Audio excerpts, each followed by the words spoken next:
안녕하세요. 사랑하는 가족과 노후를 즐기고 있는 60대 여자입니다. 여러분은 삶의 끄트머리까지 가보신 적이 있으신가요? 뭘 해도 달라질 수 없는 환경에 절망을 겪어보신 적은 있으실까요? 네, 전 어릴 적 모든 걸 겪고 이겨낸 사람입니다. 시련을 이겨낸 것엔 여러 가지 이유가 있지만 그중 하나가 바로 사랑하는 남편 덕분입니다. 지금부터 제 남편과의 특별한 이야기를 들려드릴까 합니다. 말재가는 특별히 없지만 그래도 한번 시작해 볼게요. 저희 가족은 아주 평범했습니다. 연탄 공장에 다니시며 가족을 무척이나 사랑하셨던 아버지와 다정한 전업주부셨던 어머니 사이에서 외동딸로 무척이나 사랑을 받았던 저. 세 식구가 한 집에서 도란도란 여느 가정집처럼 평범하고 행복한 하루를 보내는 게 일상이었어요. 하지만 이 행복이 모두 산산조각 나버리게 된 건 다름 아닌 제가 8살 국민학교에 막 들어갔을 무렵쯤이었습니다. 집에서 사용하던 기름 보일러로 인해 화재가 일어났고 그로 인해 집이 모두 불타 없어지게 됐어요. 불행 중 다행히도 저희 가족은 화말 속에서 모두 구조되어 나올 수 있었지만 평생 동안 지워지지 않을 진한 흉터를 안고 살아야 했습니다. 아파요. 너무 아파요, 선생님. 너무 아파요. 환자분 거의 다 되셨습니다. 조금만 참으세요. 병원에 실려가 화상을 입은 부분을 확인하고 응급처치를 진행할 때 아버지의 고통 섞인 신음을 전 아직도 잊을 수가 없습니다. 아버지는 얼굴과 팔, 손에 화상을 입으셨고 어머니 눈을 다쳐 한쪽 눈의 시력을 잃게 되셨으며 저는 얼굴 일부분과 팔, 그리고 다리에 깊은 화상 흉터가 남게 됐어요. 아버진 손에 큰 부상을 입으셨기에 하시던 일을 그만두셔야 했고 다른 곳에서 일을 하기 위해 열심히 발품을 파셨지만 그 어떤 곳에서도 아버지를 받아주는 곳은 없었습니다. 그날 이후부터 아버진 현실에 절망하며 하루가 멀다 하고 드시지도 않던 술만 드시며 집에서 눈물만 흘리셨고 어머니 역시도 무너져버린 가정을 다시 일으켜 세우기 위해 어디든 할 수 있는 일을 알아보셨지만 한쪽 눈을 잃은 어머니를 받아주는 곳이 있을 리가 만무했습니다. 그리고 저 또한 아이들에게 한없이 놀림을 받는 신세가 되고 말았죠. 야, 괴물이다, 괴물. 얼굴도 쭈글쭈글, 팔도 쭈글쭈글. 저리 가, 가까이 오지 마, 이 괴물아. 저희 가족은 한순간에 무너진 행복으로 인해 끝도 없는 절망 속에서 허덕여야 했습니다. 우린 얼마 전까지만 해도 정말 행복했는데 왜 이렇게 됐을까 하고 말이죠. 원망할 대상을 찾고 싶어도 그럴 수가 없다는 현실이 너무나 힘들고 괴로웠습니다. 그렇게 하루하루 힘든 시간을 보내고 있던 어느 날 저녁, 아버지께서 술에 잔뜩 취한 채로 들어오셔선 저와 어머니를 향해 울면서 이런 말씀을 하시더라고요. 여보, 희수가 우리 그냥 다 같이 죽자. 어? 이렇게 사람답지 못하게 살 것 같으면 그냥 차라리 죽어버리자고. 우리가 같이 죽긴 왜 죽어. 살아야지. 당신답지 않게 왜 이렇게 약한 소리를 하는데. 그런 이야기 하지 마. 어? 아버지, 그런 말씀 하지 마세요. 제발요. 네? 저와 어머니는 그런 말씀을 하시는 아버지를 붙잡고서 울며 불며 말렸고 아버진 결국 무릎을 꿇고 소리내어 오열하셨습니다. 그날 저희 가족은 서로를 끌어안고 얼마나 울었는지 몰라요. 그래도 한 가지 다행이었던 건 그날 이후 아버지께선 약한 소리를 하지 않으시고 힘을 내보려 노력하셨다는 것이었습니다. 다행히도 아버진 자전거를 타고서 새벽에 신문 배달을 하는 일을 시작하실 수 있었고 어머니도 어느 조그만 식당의 설거지 일을 시작하시게 됐습니다. 아버지와 어머니의 모습을 보고 소리를 지르고 싫어하시는 분들도 있었지만 따뜻한 마음으로 받아주신 분들 덕에 부모님께선 조금이나마 하루를 살아갈 기운을 차리실 수 있었어요. 저는 국민학교를 졸업한 후 중학교 진학을 하지 않았습니다. 일찍부터 학업은 포기하고 생계를 돕자 마음을 먹었거든요. 하지만 이제 막 14살이 된 어린아이를 받아주는 곳이 있을 리 만무했습니다. 그러던 중 어린 나이에 돈을 벌려고 발품을 파는 어린절 가엾게 여겨주시는 분을 만나 운 좋게 남의 집 허드렛 일을 하고서 하루에 약간의 돈을 받고 일을 시작할 수 있었어요. 자, 여기 돈 조금 더 넣었으니까 가족들이랑 오늘은 맛있는 것도 좀 사 먹고 그래. 알겠지? 감사합니다, 아주머니. 이렇게 마음이 따뜻한 분이 있는가 하면 제가 옆에 지나가기만 해도 인상을 찌푸리며 째려보는 분들도 덜어 있었습니다. 그 시선이 아무렇지 않았느냐 물어보신다면 당연히 아니었어요. 처음엔 참 많이 상처를 받기도 했지만 인간은 적응의 동물이라는 말이 있는 것처럼 그런 시선들도 자주 받으니 그냥 자연스럽게 익숙해지더군요. 쥐구멍에도 벼뜰 날은 온다는 말이 있죠. 평생 동안 불행의 늪에서 빠져나오지 못할 것 같던 저희 가족에게도 시간이 지나니 조금씩 평화가 찾아왔습니다. 부모님께선 가끔 학업이 아닌 가사일을 선택한 절 보면서 미안해하셨어요. 넌 한창 공부해야 할 나이인데 벌써부터 남의 집에서 일을 하고 엄마 아빠가 조금이라도 능력이 더 있었으면 더 잘난 사람이었으면 네가 이렇게 고생할 일도 없었을 텐데 미안해 우리 딸. 엄마, 무슨 그런 말씀을 하세요. 이건 제가 선택한 거잖아요. 전 지금이 제일 행복해요. 집주인 아주머니도 저한테 잘해주시고요. 그러니까 저한테 미안해하지 마세요. 누가 봐도 흉측해 보이는 화상 흉터 평생 동안 달고서 살아갔고 이전처럼 좋은 집에서 잠을 잘 수도 맛있는 음식을 자유롭게 먹을 수도 없게 됐지만 그래도 그날 일어난 화재로 저희 가족이 모두 세상을 떠나지 않은 것에 다행이라고 생각하며 부모님과 전 누구보다 더 열심히 살아가기 위해 노력했습니다. 저는 18이 되던 해까지 아주머니의 집에서 일을 하다가 아주머니가 이사를 가시는 바람에 그만두게 된 후 집 주변에 있는 미신 공장으로 들어갔습니다. 처음엔 내가 남의 집에서 일을 하는 게 아니라 공장 같은 곳에서 과연 일을 할 수 있을까 생각했지만 다행히 공장 사장님의 따뜻한 배려를 통해 자리를 잡을 수 있었어요. 처음 공장에 들어갔을 때 그곳에 있던 이모님들과 삼촌들은 제 얼굴을 보고 놀라시며 이렇게 물으셨습니다. 아이고 저런 젊은 처자 얼굴이랑 팔에 이게 무슨 흉터야 그래. 이런 건 평생 가는 건데 무슨 사고라도 있었어? 어릴 때 기름 보일러를 쓰다가 집에 크게 불이 한 번 난 적이 있었어요. 그때 목숨은 건졌는데 화상을 입어서 피부가 이렇게 되어버렸네요. 어머나 그런 일이 있었구나. 그래도 이렇게 좌절하지 않고 이렇게 어린 나이에 열심히 일을 하려고 하는 거 보니 참 기특하다 기특해. 앞으로 일하면서 힘든 거 있음 여기 있는 이모들이나 삼촌들한테 말해. 말만 하면 뭐든지 다 도와줄 테니까. 항상 피부로 인해 차별 어린 시선만 받으며 살아왔는데 공장에 있는 모든 분들이 이렇게 말씀을 해주시니까 괜히 감사하더라고요. 공장에서 일을 하면서 가장 좋았던 건 이전보단 돈을 조금 더 넉넉하게 벌 수 있다는 것이었어요. 가장 먼저 알아본 부분은 화상 흉터를 치료할 수 있을까라는 것이었지만 아쉽게도 시간이 너무 오래 지나버린 터라 완벽하게 치료를 하기엔 많은 무리가 있다고 하더라고요. 조금만 더 일찍 치료를 받았으면 좋았을 텐데 라는 아쉬움은 들었지만 그래도 앞으로 살아가면서 사람들이 어떻게 쳐다보든 말든 지금의 삶에 만족하면서 살자 하고 긍정적으로 생각했습니다. 그렇게 남들과 다를 것 없이 평범한 삶을 살아가던 제가 남편을 만나게 된 건 23살이 되던 무렵쯤이었어요. 저는 당연히 가방끈도 짧은 데다 사람을 많이 만나볼 일도 없었기 때문에 한 번도 이성 교제라는 걸 해본 적이 없었습니다. 누군가를 만나 사랑을 나눈다는 것, 그리고 한 걸음 더 나아가 결혼을 한다는 것, 제게 사치라고 생각했거든요.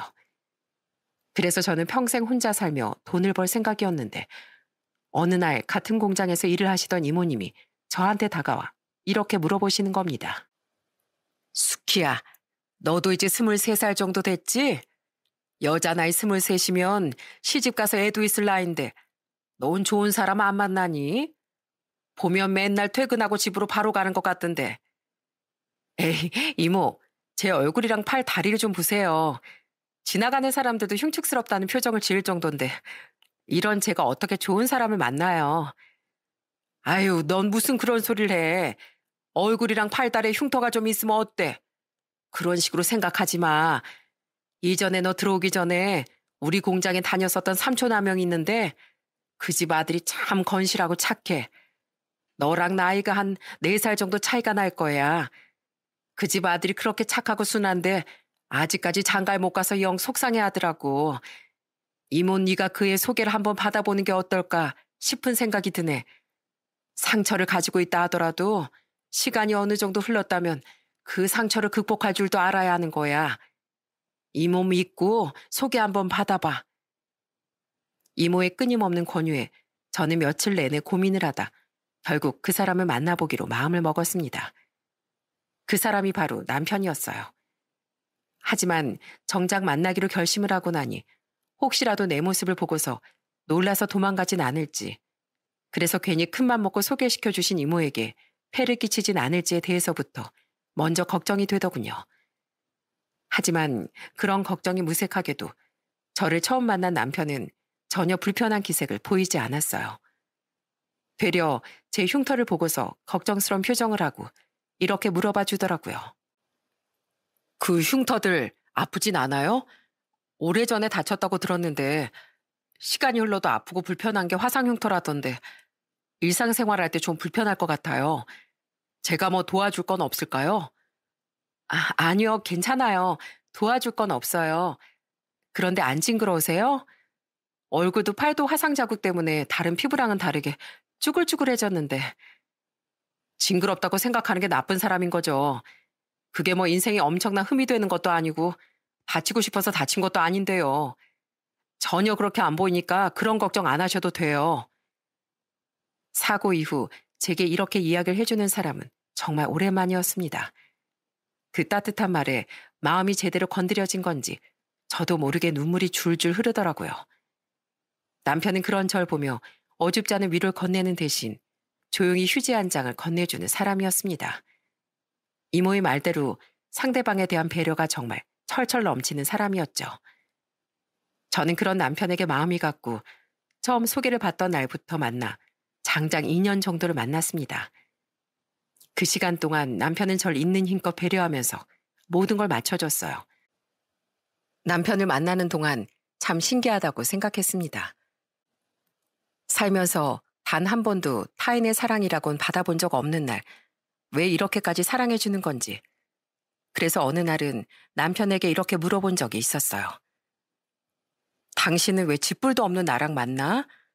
돈이 많은 것도 아니고, 그렇다고 직업이 좋은 것도 아니고, 얼굴이 예쁜 것도 아니고, 성격이 특출나게 좋은 것도 아닌데, 사람을 돈, 직업, 얼굴 보고 만나? 막말로 얼굴이 울그락불그락하게 생기면 어떻고, 또 돈 없이 가난하면 어때? 사람이 좋으면 그걸로 된 거지. 그런 걸 목적으로 두고 사람을 만나는 게 더 이상하다고 생각해 난. 그 말을 듣는 순간 깨달았습니다. 이 사람과 평생을 함께 해야겠구나. 이 사람이 아니라면 누구와 함께해도 의미가 있을 것 같진 않다고 말이죠. 그렇게 저희는 2년 연애 끝 평생 서로의 곁에 함께하기로 약속했습니다. 하지만 시댁으로 처음 인사를 가던 날부터 저는 큰 난관에 부딪혀야만 했어요. 아버님께선 절 무척이나 반겨주셨지만 어머님은 그렇지 않았기 때문이었죠. 그 이유는 제 얼굴의 흉터와 저의 짧은 가방끈 때문이었어요. 얼굴도 그렇고 팔다리도 그렇고 화상 흉터 남은 채로 어떻게 사니? 게다가 중학교도 안 갔다면서? 우리 아들은 그래도 대학까지 나왔는데. 맞아요, 어머님. 어렸을 때 저희 집에 불이 났고 부모님께서도 화재로 인해 다치셔서 제가 어느 정도 생계에 보탬이 되고 싶었거든요. 가방끈 짧다고 세상 사기 힘들었던 것도 아니어서 사는 데는 아무런 지장 없었어요. 결론적으로 지금 저한테 가장 소중한 사람인 기현 씨도 만나게 됐고요. 물론 어머님께서 보시기에 제 얼굴이 조금은 무섭다고 느껴지실 수도 있고 또 가방끈이 짧아서 아쉬울 수도 있지만 그래도 누구보다 좋은 아내와 며느리가 되겠다고 약속드릴 수 있어요. 이 사람 말이 맞아요, 어머니. 2년 만나면서 아무런 문제 없이 잘 만났고 마음도 참 따뜻한 사람이에요. 그러니까 색안경 끼고 보시려고만 하지 마시고 좋게 생각해 주세요. 그래, 안 좋게 생각하려면 정말 한도 끝도 없는 거야. 처음 보는 사람한테 무례한 행동 그만하고 이제 막 둘이서 같이 시작해 보려는 청춘들 응원이나 해줘. 당신 계속 그렇게 몹쓸 마음만 가지고 있음 나중에 가서 천벌 받아. 감사하게도 아버님과 남편이 제 편을 적극적으로 들어주신 덕분에 어머님은 아무 소리도 하실 수 없었고 이내 저를 가족으로 받아들여 주셨습니다. 이후 남편도 저희 집으로 와서 부모님께 처음으로 인사를 드렸고 부모님은 예의 바르고 싹싹한 남편을 좋아라 해주셨어요. 서로의 집안에서 가족으로 인정을 받은 저흰 상견례까지 별탈 없이 마무리를 지은 후 결혼을 할 수 있었습니다. 저희는 식을 올리지 않고 혼인신고만 하고서 함께 살기로 했는데 남편이 은반지 하나를 끼워주면서 제게 이렇게 말했습니다. 지금은 우리 사정상 결혼식도 제대로 못 올리고 결혼 반지도 이런 걸로밖에 못 해주지만 나중에 조금 더 여유로워지면 그땐 정말 예쁜 반지로 선물해 줄게. 우리 정말 잘 살아보자. 어두운 분일 줄만 알았던 내 인생에 이런 온기를 가진 사람이 찾아왔다는 게 정말 꿈만 같았습니다. 남편과 평생 함께하자는 약속을 했지만 제게 마음에 걸리는 것이 하나 있었어요. 바로 어머님이셨죠. 상견례 땐 아무런 일도 없었지만 그래도 혹시나 결혼시키신 걸 후회하시진 않을까, 마음에 안 들어 하시진 않을까, 저도 사람이었기에 걱정이 될 수밖에 없었죠. 하지만 그런 저의 걱정과는 달리 어머님께선 제게 정말 잘해주셨어요. 어머님께선 종종 절 시댁으로 불러 여러 가지 살림들을 가르쳐 주시곤 했어요. 우리 집은 대부분 모든 음식에 쓰이는 장들을 직접 만들어 먹어. 내가 된장 담그는 법 알려주마. 우와, 어머님, 저 된장 담그는 거 처음 해봐요. 이런 거 잘 배워두면 나중에 많은 도움이 될 거야. 나중엔 당금주 만드는 법도 알려주마. 어머님은 된장과 고추장 등 각종 장을 담그는 방법, 당금주를 만드는 방법, 그리고 청소 노하우나 설거지 노하우 등 생활에 꼭 필요한 부분까지도 빠짐없이 제게 가르쳐 주셨습니다. 어머님께서 이렇게 제게 마음을 열고 잘해주셨기에 저 또한 어머님께 며느리로서 최선을 다했어요. 그리고 아버님께서도 절 위해 많은 것들을 해주셨습니다. 어느 날은 시댁에 가서 식사를 하고 집에 가려고 하는데 아버님께서 절 조용히 불러내시며 작은 상자 하나를 건네주시는 겁니다. 그래서 뭐지 싶은 마음에 조심스럽게 열어봤는데 그 안엔 무척 심플하지만 예쁜 구두 한 켤레가 들어있었어요. 어머나, 아버님, 이게 뭐예요? 예전에 너 신발을 좀 봤는데 좀 낡고 많이 해져 있더라고. 그리고 상견례 때도 그렇고 맨날 운동화만 신는 것 같아서 운동화도 편하고 좋지만 뭔가 중요한 약속이나 일이 있을 땐 깔끔하게 구두를 신어주는 것도 좋아. 그래서 네가 어떤 걸 좋아하려나 생각하면서 한번 골라봤다. 어때? 마음에 드냐? 너무 마음에 들어요, 아버님. 더 좋은 거 사주고 싶었는데 혹시 부담스러워할까봐 가격 딱 적당한 걸로 골랐다. 가족들 앞에서 짠하고 주고 싶었는데 너도 민망해하고 나도 좀 부끄러울 것 같아서 너만 따로 불러서 이렇게 준다. 저도 크게 신경 쓰지 않았던 제 신발을 유심히 봐주시고 제가 어떤 걸 좋아할까 생각하면서 구두를 골라 선물해 주신 아버님의 섬세함과 정성에 그날 엄청 큰 감동을 받았습니다. 이렇게 시부모님께선 제게 가식 없는 사랑으로 따뜻하게 대해주셨어요. 그리고 결혼한 지 6년 정도가 지났을 무렵 저희 부부에겐 그토록 기다리고 기다렸던 아기 천사가 찾아와 줬습니다. 사실 아이는 양가 부모님들 모두가 기다리고 있었던 부분이었기에 임신 확인을 하고서 당장에 양가 부모님들께 알려드렸고 저희 친정 부모님께서도 기뻐해 주셨지만 무엇보다 시부모님께서 진심을 담아 무척이나 기뻐해 주셨어요. 6년 동안 그렇게 기다리더니 하늘이 간절함을 알아줬나 보다. 이젠 홀몸이 아니니까 첫째도 몸조심, 둘째도 몸조심해야 한다. 무리하지 말고 힘든 일 있음 언제든지 이야기하고.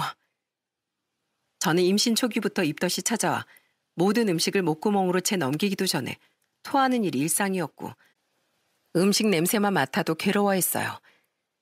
그런 절 보면서 남편은 뭔가 먹을 수 있는 음식이 없을까 하며 열심히 찾아봐 주기도 했고, 그나마 제가 먹고 싶은 음식이 있다고 말하면 자다가도 벌떡 일어나 사다 주는 정성을 보였습니다. 시부모님께서도 입덧 때문에 살이 잔뜩 빠졌을 절 위해 한 달에 한 번씩 임산부의 몸에 좋다는 보양식을 직접 만들어 가지고 와주셨어요. 그런 어머님, 아버님의 모습을 보면서 저는 진심으로 사랑받고 있구나라는 생각이 들었어요. 그리고 아이는 10달 동안 별탈 없이 제 뱃속에 무사히 있다 건강히 세상 밖으로 나와줬습니다. 그때도 어머님은 제게 가장 먼저 소고기를 잔뜩 넣은 미역국을 끓여오셔선 고생했다며 손수 미역국을 떠먹여 주셨어요. 아기 낳는다고 고생했다 아가. 감사해요 어머님. 이런 건 친정엄마가 원래 해주시는 거라고 하던데 어머니께서 제일 먼저 해주실 줄은 몰랐어요. 난 이런 걸 받아본 적이 없었거든. 그래서 나중에 우리 아들 장가 가서 며느리가 애기 낳으면 내가 꼭 미역국을 끓여줘야겠다 하고 생각하고 있었지. 정말 고생 많았어. 그날 어머님이 끓여주신 미역국의 온기, 그리고 따뜻하게 제 손에 어루만져 주시던 따뜻함을 세월이 지난 지금까지도 잊을 수가 없습니다. 그렇게 평온한 삶을 누리고 있던 저희 식구에게 갑작스런 날벼락이 떨어진 건 아이가 4살이 되던 해였어요. 그날도 평소처럼 가족들끼리 텔레비전을 보며 쉬고 있는데 벼랑간 집으로 전화 한 통이 걸려왔어요. 전화를 건 상대는 다름 아닌 어머님이셨습니다. 예, 너희 시아버지가 몸이 좀 이상한 것 같다. 계속 수저를 떨어뜨리질 않나. 지금은 몸에 힘이 안 들어간다고 일어나지도 못해. 이를 어떡하면 좋니? 어머님, 아버님께 지금 한 번만 웃어보라고 말씀해 보실래요? 말은 제대로 알아들으시죠? 제대로 웃지도 못한다, 얘. 그럼 혀 모양이 어떻게 되어 있는지 한번 봐주세요. 한쪽으로 살짝 치우쳐 있는 것 같은데. 어머님, 지금 전화 끊으시고 빨리 119 먼저 부르세요. 어머님의 말을 듣는데 제 머릿속을 스쳐 지나가는 건 딱 뇌경색 전조 증상 하나뿐이었습니다. 어머님은 영문도 모른 채 알겠다고 하시면서 전화를 끊었고 저는 남편에게 이렇게 말했어요. 여보, 빨리 나갈 준비해. 아버님께 무슨 일이 생긴 것 같아. 뭐? 아니, 갑자기 왜? 손에 힘이 안 들어가고 제대로 웃지도 못하신데 빨리 119부터 부르시라고 말씀드렸어. 우리도 빨리 갈 준비하자. 저와 남편은 서둘러 채비를 마쳤고 몇 분 후 어머님께서 전화가 오셨습니다. 아버님이 근처에 있는 대학병원으로 이송되셨으니 그쪽으로 오라는 연락이었죠. 아버님은 병원에 도착을 하시자마자 곧바로 정밀검사를 받으셨고 검사 결과 뇌경색 진단을 받으셨습니다. 우선 지금 빠르게 막힌 뇌혈관부터 뚫어주는 시술을 진행하겠습니다. 그래도 아주 큰일이 나기 전에 오셔서 천만 다행이네요. 아버님께선 그날 급히 입원을 하시고 긴급 시술을 받으셨습니다. 그리고 저는 스스로 아버님의 병간호를 하겠다고 자처했어요. 어머님과 남편은 그런 제 말을 듣고서 처음엔 정말 깜짝 놀라며 그러지 않아도 된다고 만류했습니다. 안 그래도 된다. 아픈 사람 수발드는 게 보통 힘든 일이 아니야. 그래 여보. 굳이 당신이 그러지 않아도 돼. 어머님은 연세가 있으시고 당신도 출근하느라 바쁠 거잖아. 사주육신 멀쩡하고 놀고 먹는 사람이 아픈 사람 병간호도 잘하는 법이야. 그러니까 걱정하지 마. 원래 뇌경색 치료 후 회복이 되는 기간은 최소 3개월에서 6개월 정도 걸린다고 합니다. 하지만 아버님께선 시간이 지나면 지날수록 더욱 나빠지기만 할 뿐이셨어요. 발가락 하나 구부리는 것조차 힘들어 하셨기에 천천히 몸을 움직이실 수 있게끔 옆에서 열심히 도움을 드렸습니다. 그렇게 아버님께서 힘겹게 투병을 하시고 계실 무렵쯤 또 다른 불행이 연이어 찾아왔습니다. 저와 함께 아버님을 돌보시던 어머님께서 위암에 걸린 거였죠. 그래도 불행 중 다행으로 위암 2기 상태에서 발견이 되어 수술과 항암 치료를 함께 병행하셔야 했습니다. 어머님께서는 진단을 받으신 이후 눈물을 뚝뚝 흘리시며 저와 남편에게 이렇게 말씀하셨어요. 미안하다 얘들아. 늙으면 죽어야 하는데 안 그래도 힘든 자식들한테 침만 더 얹어준 꼴이 되었으니 어머님, 그런 말씀 마세요. 그래도 위암 위기라 수술 받으시고 항암 치료 받으면 된다고 하셨잖아요. 전혀 짐이라고 생각하지 않으니까 그렇게 말씀하지 마세요. 저 너무 속상해지려고 해요. 그래요, 어머니. 치료 받으시면 금방 괜찮아질 테니까 울지 마세요. 네? 흐느끼는 어머님을 보며 저와 남편 또한 눈물을 흘렸습니다. 아버님과 어머님이 동시에 투병을 하시게 되니 솔직히 정신도 없었고 힘들었지만 지금 누구보다도 힘든 사람은 시부모님일 거라는 생각을 하며 두 분의 회복만을 생각하면서 최선을 다해 남편과 돌아가며 간병을 시작했어요. 어머님은 우선 암이 더 진행되거나 다른 장기로 전이되는 걸 막기 위해 빠르게 수술을 진행하셨습니다. 생전 처음 하시는 수술에 많이 긴장을 하시는 것 같아 저는 어머니가 수술실에 들어가기 전 손을 꼭 잡아드리며 이렇게 말씀드렸어요. 어머님, 한숨 푹 자고 일어나시면 거짓말처럼 암덩어리가 사라져 있을 거예요. 그러니까 걱정하지 마시고 긴장도 하지 마시고 수술 잘 받으신 뒤에 저희 건강한 모습으로 만나요. 천만 다행으로 어머님께선 길고 긴 수술을 잘 견뎌주셨어요. 앞으로 식단 조절과 함께 치료도 잘 받으면 된다는 주치의 선생님의 말에 그래도 한시름 놓을 수 있었죠. 한 집안에 환자가 둘이나 있다는 건 정말 몸도 힘들고 마음도 힘든 일이었어요. 하지만 두 분을 모시면서 한 번도 힘들다는 얘기를 해본 적이 없었습니다. 당연히 제가 해야 될 일이라고 생각했거든요. 그렇게 시간이 흘러 저희가 결혼을 한 지 12년째 되던 해 아버님께선 결국 병마와의 싸움에서 이기지 못하고 세상을 떠나셨습니다. 아버님과 있었던 모든 추억들을 이 글에 담지 못했지만 아버님은 제게 정말 소중한 추억과 기억을 선물해주고 떠나셨습니다. 그리고 마지막으로 납골당에 아버님을 모시던 날 저는 눈물을 꾹 참고 마지막 인사를 드렸어요. 아버님께서 제게 베풀어 주신 사랑과 마음 그리고 배려들 죽을 때까지도 못 잊을 거예요. 아버님께서 이렇게 떠나신 게 너무 아쉽고 슬프지만 그래도 이젠 이승에서 더 고통받지 않으셔도 되니까 편한 마음으로 보내드릴게요. 사랑합니다, 아버님. 편히 쉬세요. 아버님께서 세상을 떠나시고 난 후 어머님은 한동안 정말 많이 힘들어하셨습니다. 아무래도 평생을 함께한 동반자가 세상을 떠난 것이다 보니 그 빈자리로 인해 공허하기도 하고 외롭기도 하고 우울한 기분을 느끼시는 것 같았어요. 그 모습을 지켜만 보고 있을 수만은 없었던 저와 남편은 대화 끝에 어머님을 저희 집으로 모시기로 결정했습니다. 그리고 어머님께 이 사실에 대해 말씀드리니 깜짝 놀라시며 손사래를 치시더라고요. 다 늙어서 아무짝에나 쓸모없는 노인네 끼고 살아서 뭐 좋을 게 있다고. 말은 고맙지만 그럴 필요 없다. 혹시나 내가 힘들어 보여서 그러는 거면 시간 지나면 다 알아서 괜찮아질 테니까 너무 걱정할 필요 없어. 어머님이 계속 혼자 오시고 힘들어하는 모습 더 이상 보고 싶지 않아서 그래요. 저희가 자식으로서 그리고 며느리로서 제대로 된 도리 할 수 있도록 도와주세요, 어머님. 결국 저희 부부의 거듭된 설득 끝에 어머님을 집으로 모실 수 있었습니다. 어머님은 처음 오셨을 땐 걸음걸이 하나까지도 조심스럽게 행동하셨고 또 부탁드리지도 않은 설거지나 자잘한 집안일까지 도와주시는 덕분에 곤란할 때가 많았지만 한 달, 두 달 그렇게 시간이 흐르니 그래도 조금은 마음이 편해지신 듯 보였어요. 어머니께선 위암 수술을 받고 나신 뒤부터 자잘한 잔병 치레로 인해 자주 병원에 들리셨습니다. 아무래도 연세도 연세였지만 면역력이 훅 떨어지는 바람에 겨울이 되면 쉽게 감기나 독감에 걸리셨고 틈만 나면 몸살에 알아 누우시는 일이 잦았어요. 그런 부분에서 다행이었던 건 함께 살았기에 어머님의 간호 및 병원 동행을 수월하게 할 수 있다는 점이었습니다. 물론 어머님께선 그런 것 하나까지도 제게 민폐를 끼치는 것 같다며 미안해하셨어요.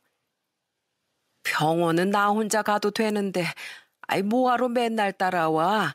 너도 귀찮을 텐데. 하나도 안 귀찮아요. 세상에 하나밖에 없는 시어머니 모시는 건데 귀찮으면 그게 더 이상한 거죠. 그래도 옆에 누가 있으니까 적적하진 않고 좋네. 그렇게 어머님을 모시고 살면서 옆에서 힘이 되어드린 지 5년 정도가 지난 어느 여름날, 어머님께선 저한테 말도 없이 혼자 병원에 약을 처방받으러 가셨다 계단에서 미끄러져 낙상사고를 당하게 되셨습니다. 아무래도 연세가 많다 보니 부상의 정도도 클 수밖에 없었고 무릎과 팔꿈치 골절로 인해 장기간 병원 신세를 지셔야 했어요. 그리고 골절 외 다른 부분에 문제가 생긴 것이 있는지 추가적으로 검사라는 과정에서 저희는 어머니께 찾아온 또 다른 문제를 발견할 수 있었어요. 바로 어머니께서 과거에 치료를 받으셨던 위암이 다시금 재발을 한 것이었죠. 심지어는 재발뿐만이 아니라 폐로 전이가 된 것까지 확인을 할 수 있었답니다. 자, 여기 보시면 위뿐만 아니라 폐까지 전이된 거 보이시죠? 위암 수술로 이미 위를 절제하셔서 수술적 치료는 불가능하고 항암 치료를 통해서 암세포 크기를 줄여 나가야 할 것 같습니다. 전혀 생각지도 못했던 재발 이야기에 저와 남편은 완전히 패닉에 빠질 수밖에 없었습니다. 어머니께서도 함께 검사 결과 들으셨는데 혼란스러워하는 저희와는 다르게 굉장히 태연한 표정을 짓고 계셨어요. 그리고 진료실을 나오고 난 후 어머니께서는 저희 부부를 보고 이렇게 말씀해 주셨어요. 원래 암이라는 게 그렇다더라. 다 나아도 시간이 많이 흘러서 재발도 될 수 있고 전이도 될 수 있는, 어차피 일어난 일이니까 난 그냥 받아들이련다. 이전처럼 항암 치료도 하고 약도 잘 먹으면 언제 그랬냐는 듯 또 나아지겠지. 예전처럼 하시면 충분히 이겨내실 수 있을 거예요. 다른 사람도 아니고 어머님이니까요. 이때까지만 해도 치료를 받고 나면 예전처럼 어머니께서 다시 힘을 내실 수 있을 거라 생각했습니다. 하지만 이번엔 많은 부분에서 변수가 찾아왔어요.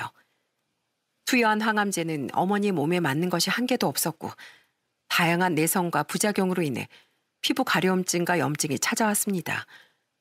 더군다나 구토 증상까지 찾아와 나중에 링거를 통해 영양분을 공급받으셔야 했어요.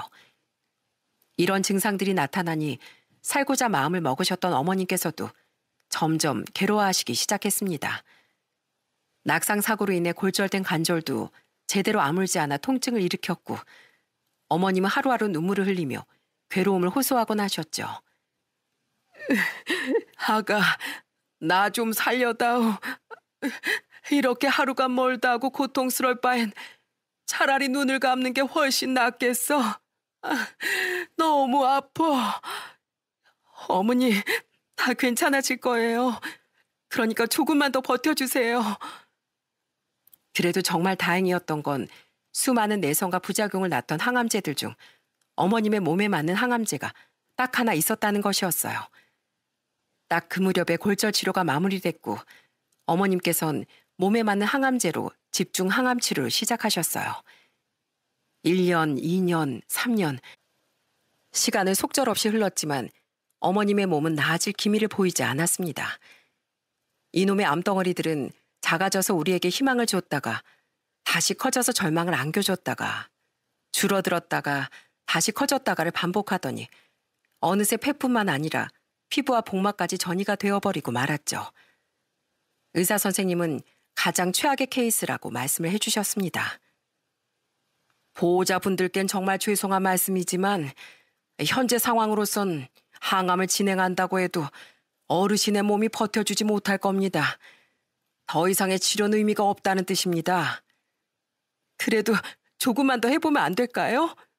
저희 어머니 자그마치 5년이나 이 힘든 거 버텨주셨는데 할 수 있는 게 더 있을지도 모르잖아요.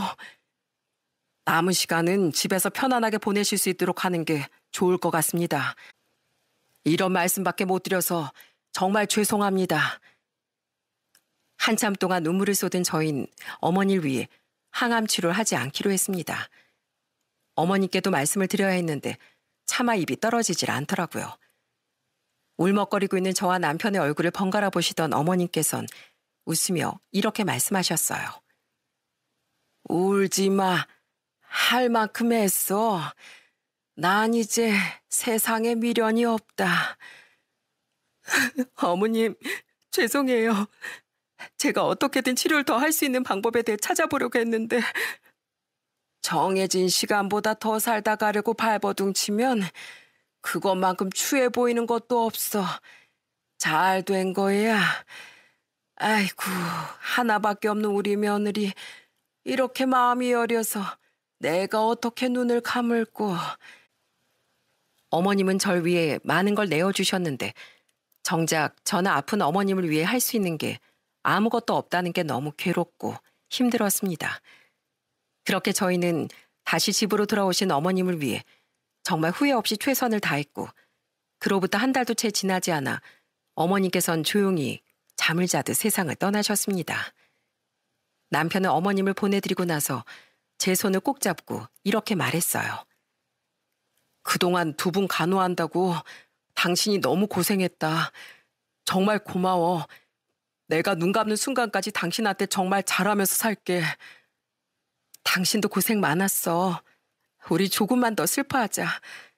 그리고 하늘에서 두 분이 보면서 웃음 지으실 수 있게끔 행복하게 잘 지내자. 남편과 전 서로 행복하게 잘 지내자고 다짐했습니다. 오랜 시간 동안 힘들었고 고생했기 때문에 함께할 남은 시간들은 행복으로만 장식할 수 있도록 하자고 약속했고 최대한 슬픔에서 벗어날 수 있도록 노력에 노력을 기울였습니다. 그런데 그렇게 약속한 지 얼마 되지 않아 남편이 이상 행동을 하기 시작했습니다. 어느 날은 혼자서 바람을 쐬러 갔다 온다며 아침 일찍 나갔다가 저녁 늦게 들어오는 날도 많았고 때로는 1박 2일 동안 아무런 연락도 없이 집을 비우는 날도 있었어요. 처음엔 어머니를 떠나보낸 슬픔이 너무 커서 그 마음을 달래려고 그러나 보다 생각했는데 시간이 어느 정도 흘러도 그런 행동을 하니 좀 이상하다 싶더라고요. 그리고 남편은 24번째 결혼기념일이 되던 날 제게 충격적인 말을 건넸습니다. 나 당신한테 고백할 게 하나 있어. 우리 이제 이혼하자. 뭐라고? 지금 무슨 소리라는 거야? 이혼이라니? 갑자기 왜? 아주 오래전부터 당신이랑 갈라서려고 생각은 했었어. 그런데도 말을 안 꺼내고 있었던 건 나 혼자 어머니를 감당할 자신이 없어서였어. 어머니를 옆에서 간호할 사람이 필요했거든. 그래서 여태까지 당신을 이용하면서 살았던 거야. 그리고 이젠 어머니가 돌아가셨으니까 당신 존재가 아예 필요 없어진 거고. 그러니까 이제 갈라서자. 당신 오늘이 무슨 날인지 알기나 해? 오늘이 우리 24번째 결혼 기념일이야. 그런데 당신이 어떻게 나한테 그런 말을 할 수가 있어? 날 원망하든지 말든지 그건 당신 자유니까 알아서 하고 서류는 나중에 내가 준비해 올 테니까 그런 줄 알아. 남편의 단호한 말에 숨이 멎을 것만 같았습니다. 정말 할 말이 없더군요. 남편과 함께하는 삶과 마지막은 여러 번 생각해 본 적이 있었어도 남편과 이혼을 하는 건 단 한 번도 생각해 본 적이 없었기에 더 혼란스러웠고 나중엔 눈물도 흐르더군요. 대체 왜 그런 생각이 들었는지 모르겠지만 내가 당신한테 잘못한 게 있다면 정말 미안해. 사과할게. 내가 아무리 싫어도 지겨워도 그냥 서로 있는 듯 없는 듯 그렇게 살자. 아니면 우리 재우 성인 될 때까지만이라도. 미안한데 난 그렇게 하고 싶지 않아. 더 이상 길게 말하지 않을게. 남편은 그 말을 마지막으로 집을 나갔고 저는 그날 저녁 정말 눈이 퉁퉁 붓도록 울다 지쳐 잠에 들었습니다. 처음엔 남편이 다른 사람을 만나고 있는 게 아닌가 의심을 했습니다. 여러분이 봐도 이상하지 않으신가요? 분명히 잘 지내자 행복하자고 말했던 사람이 갑자기 밖으로 돌기 시작하더니 저를 이용했다느니 하는 말을 내뱉으면서 이혼을 하자니 아무리 생각해봐도 말의 앞뒤가 맞지 않다고 생각했어요. 그렇게 남편을 의심하게 된 전 다음날 남편의 뒤를 조심스럽게 밟았습니다. 그날도 남편은 말없이 혼자서 집을 나섰고 남편이 나가고 1분 정도가 지난 뒤 남편이 알아채지 못하도록 조용히 뒤를 따라갔어요. 그렇게 20분 정도를 걸어 남편의 발길이 닿은 곳은 바로 암수술 전문으로 유명한 대학병원이었습니다. 저는 뜻밖의 장소로 들어가는 남편을 본 순간 뒤도 돌아보지 않고 달려가 남편을 붙잡았습니다. 당신 여기서 뭐 하는 거야? 당신이야말로 어떻게 여기 있어? 아무리 생각하고 생각해도 당신이 한 말이 너무 이상하기도 하고 당신이 다른 사람을 만나는 거 아닌가 의심도 들어서 조용히 따라왔어. 그런데 대학병원이라니. 빨리 대답해. 여긴 왜 하냐니까? 누가 아파? 그래서 병문안 온 거야? 그냥 당신도 같이 들어가자. 따라와. 남편은 한숨을 내쉬며 따라오라는 말과 함께 병원 안으로 들어갔고 저는 그런 남편의 뒤를 조용히 따라 들어갔습니다. 그런데 남편은 누군가의 병문안을 온 것이 아니라 환자로서 병원에 찾아온 것이었어요. 남편을 따라 진료실 안으로 들어가기까지 이 상황이 전혀 이해되지 않았고 그저 남편이 왜 환자로 온 건지 어디가 안 좋은 건지 그저 걱정만 될 뿐이었습니다. 그리고 마주한 의사 선생님을 통해 남편이 이곳으로 혼자 찾아온 이유에 대해 알 수 있었어요. 이유를 들은 전 충격에 입을 틀어막을 수밖에 없었죠. 보호자분께 환자분 상태에 대해 설명을 좀 드리자면 담도암 2기입니다. 담도암 2기요? 담도암은 간에서 만들어진 담즙이 장으로 이동하는 과정에서 통로 역할을 해주는 담관이라는 곳에 종양이 생긴 병을 말합니다. 초기엔 증상이 나타나지 않고 진행이 될수록 뚜렷한 증상들이 나타나기 때문에 대부분의 환자들이 말기에 다다른 상태로 내원을 해주시는 병이에요. 그럼 저희 남편은 심각한 상황인 건가요? 1기의 경우엔 생존율이 70% 이상이지만 2기 이상으로 넘어가게 되면 생존율이 확 떨어지는 병이 담도암입니다. 그래도 아주 절망하실 상황은 아닌 게 2기이기 때문에 수술적인 치료는 시도를 해볼 수 있다는 겁니다. 담도암은 재발이 굉장히 쉽게 일어나는 암 중 하나이기 때문에 수술 후에도 정말 철저하게 관리를 해주셔야 합니다. 우선 환자분께선 빨리 수술 일정을 잡으시는 게 좋을 것 같네요. 저 의사 선생님, 수술을 안 하면 어떻게 되나요? 당신은 무슨 바보 같은 소리를 하고 있어. 방금 의사 선생님 그러셨잖아. 생존율이 떨어진다고. 수술 안 하면 당신 죽는 거야. 선생님, 빨리 수술 일정 잡아주세요. 최대한 빨리요. 의사 선생님은 우선 오늘 입원을 하고 수술을 진행할 수 있는지에 대한 추가적인 검사를 진행하자고 말씀하셨고 저는 고개를 끄덕이고서 남편을 데리고 진료실을 나왔습니다. 진료실을 나오는데 정말 복합적인 생각들이 막 들면서 눈물이 미친 듯이 차오르더군요. 이런 이유로 그렇게 말도 안 되는 소리를 내뱉으며 이혼을 하자고 한 건가 싶어 남편이 원망스럽기도 하고 화도 나고 속상하기도 하고 정말 말로 형용할 수가 없을 정도로 여러 가지 감정들이 밀려왔습니다. 당신 이래서 이혼하자고 한 거였구나. 맞지? 아프면 아프다고 말을 하면 되지. 왜 그렇게 말을 해서 사람 마음을 찢어지게 만들어? 왜 솔직하게 말 안 했어? 언제부터 아팠던 거야? 한 달 전쯤인가? 그때부터 증상이 나타나기 시작했어. 눈이 노랗게 변하기도 하고 명치 아랫부분이 심하게 아프기도 하고 뭔가 이상하다 싶어 병원에 갔더니 나더러 담도암이라고 하던 거야. 암이라는 단어를 듣는데 제일 먼저 당신 생각이 들더라고. 당신은 12년 동안이나 우리 부모님 병수발 들면서 자기 삶도 없이 살았는데 내 병수발까지 들라고 할 수는 없었어. 그래서 미친 척하고 당신을 모질게 밀어냈던 거야. 나라는 인간한테 있는 적 없는 적 다 떨어지길 바라면서. 당신이 아프다는데 내가 그깟 병수발 하나 못 들어주겠어? 그런 게 이유였다면 난 절대로 이혼 못 해줘. 남편은 그런 절 꼭 끌어안고 계속해서 미안하다는 말만 반복했습니다. 그래도 불행 중 다행이었던 건 말기가 아닌 2기였기 때문에 수술적인 치료를 시도해 볼 수 있다는 것이었죠. 의사 선생님은 2주일 정도 뒤 수술을 진행하겠다며 그 사이에 먹을 수 있는 걸 많이 먹어두고 최대한 건강하게 살을 찌워두는 게 좋다고 말씀해 주셨어요. 선생님, 아무거나 다 먹어도 괜찮은 건가요? 단백질을 많이 드셔주시는 게 좋아요. 지방이 적은 고기나 두부 같은 것들이요. 수술을 하게 되면 제대로 못 움직여서 근육이 충분히 있는 상태로 만들어두는 게 가장 좋거든요. 그래도 수술 가능한 상태셔서 정말 다행입니다.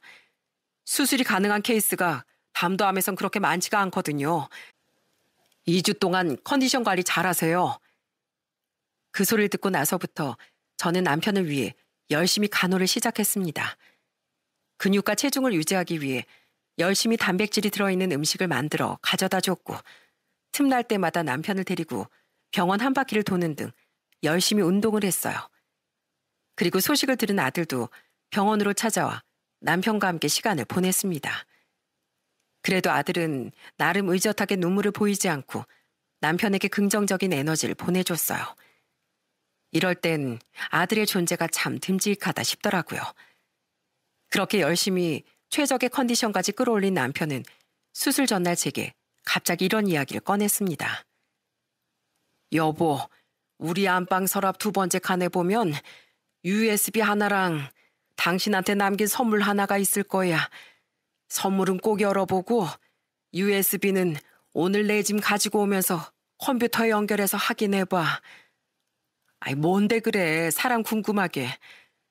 미리 말해주면 재미없지. 확인해보면 알아. 남편의 말을 들은 전 집으로 와 남편의 옷가지와 속옷 등을 추가로 챙기며 두 번째 서랍장을 열어봤습니다. 그 안엔 반지 케이스로 보이는 것 한 개와 USB 한 개가 들어있었고, 저는 컴퓨터를 켜서 USB를 연결시킨 다음 그 안에 있는 영상 하나를 클릭해 재생했습니다. 그러자 화면 속에 약간은 어색해 보이는 남편이 등장해 말을 하기 시작했어요. 사랑하는 여보, 아마 이 영상을 볼 때쯤 난 이 세상에 남아있지 않겠지? 아마 이혼을 얘기한 날 원망하고 있진 않으려나. 당신을 처음 만났을 때가 엊그제 같은데 벌써 내가 50이 넘었으니 세월 참 빠르다. 그치? 있잖아 여보, 당신한테 감히 이혼을 이야기해서 미안해. 당신한테 그렇게 상처를 줘서 미안해. 난 당신을 불행하게 하고 싶지 않았어. 그래서 어쩔 수 없이 당신 마음에 그렇게 스크래치를 냈다. 그게 못난 내가 할 수 있는 당신을 지키는 유일한 방법이라고 생각했어. 정말 미안해. 염치 없지만 이런 날 용서해달라고 말하고 싶네. 여보, 만약 이 영상을 보고 있다면 옆에 있던 반지 케이스를 꼭 열어봐. 내가 당신한테 얘기했었지? 그땐 상황이 여의치 않아서 당신한테 고작 싸구려 은반지 하나만 끼워줬지만 나중에 더 좋은 반지를 끼워주겠다고. 당신 손가락에 더 예쁜 반지를 일찍 끼워주지 못해서 미안해. 아마 다음 생에 태어나도 당신 같은 사람은 두 번 다시 만날 수 없을 거야. 내 마지막 사랑 수키야. 정말 많이 사랑한다. 남편이 남긴 영상을 보는 내내 눈물을 참을 수가 없었습니다. 그리고 그 옆에 놓여있던 반지 케이스를 열어봤어요. 그 안엔 정말 예쁜 다이아 하나가 박혀있는 반지가 들어있었습니다. 남편은 결혼했을 때 제게 했던 약속을 늦게나마 지켰던 것이었죠. 저는 이런 걸 받고 싶었던 게 아닌데 남편이 끼워준 은반지 하나로도 충분했는데 그걸 보고서 목이 메어 아무런 말도 할 수가 없더군요. 그리고 저는 영상을 모두 본 다음 반지를 끼고서 다시 병원으로 돌아갔습니다. 퉁퉁 부어있는 제 눈을 보고서 남편은 웃으며 이렇게 물어보더군요. 당신 눈이 삼자가 됐네. 완전히 퉁퉁 부어선. 누가 그런 영상 미리 찍어 놓으래? 정말 사람 속상하게 하는데 뭐 있다니까. 난 정말 당신 고생시키고 싶지 않았어. 그동안 힘들었던 거 내가 다 아니까. 근데 내가 생각이 짧았던 것 같아. 미안해 여보. 미안하면 수술이나 잘 받고 와. 그리고 앞으로 나랑 헤어질 생각도 하지 말고 미안하다고 말할 생각도 하지 말고 죽을 때까지 행복하게 지내. 약속할 수 있지? 수술 잘 받고 나와서 눈 감는 날까지 우리 가족 하나만 바라보면서 행복하게 지내겠다고 약속할게. 정말 진심으로 많이 사랑해 여보. 그 후 남편의 수술이 성공적으로 끝났는지 지금은 어떻게 지내고 계시는지 많은 분들이 궁금해하실 겁니다. 저희 가족에겐 기적이 찾아와 줬어요. 다행히 담도 외엔 다른 부위에 전이가 진행되지 않아 암이 발생한 담도와 담낭만 제거를 했고 수술 후 합병증이 일어나진 않을까 걱정했지만 그런 문제 또한 일어나지 않았습니다. 벌써 수술을 하고 관리와 추적 관찰에 들어간 지 3년이라는 시간이 지났네요. 수술했을 때 많이 아파하고 고통스러워했던 남편도 수술 후 재발 예방 차원으로 방사선 치료까지 함께 진행한 후부턴 건강하게 잘 지내고 있답니다. 의사 선생님께서도 정말 놀라울 정도로 건강을 잘 유지하고 계신다는 이야기를 하실 정도로 말이죠. 남편은 지금도 가족끼리 같이 밥을 먹고 나면 이런 이야기를 종종 하곤 합니다. 그때 일찍 병원에 가지 않았으면 내가 우리 가족이랑 지금 이렇게 일상을 누리고 있지도 않았겠지? 아휴, 상상만 해도 아주 끔찍하다 끔찍해. 맞아, 잘했어. 나 고생 안 시키겠다고 그때 그런 식으로 사람 상처 주면서 말한 건 아직까지도 좀 상처이긴 하지만 그땐 정말 미안해. 그래서 지금 당신한테 더 잘하고 있잖아요. 우리 마나님. 아버지, 요즘 보니까 운동을 좀 소홀히 하시는 것 같던데 이제 저도 시험 끝났고 하니까 앞으로 매주 주말마다 저랑 배드민턴이나 치러 가요.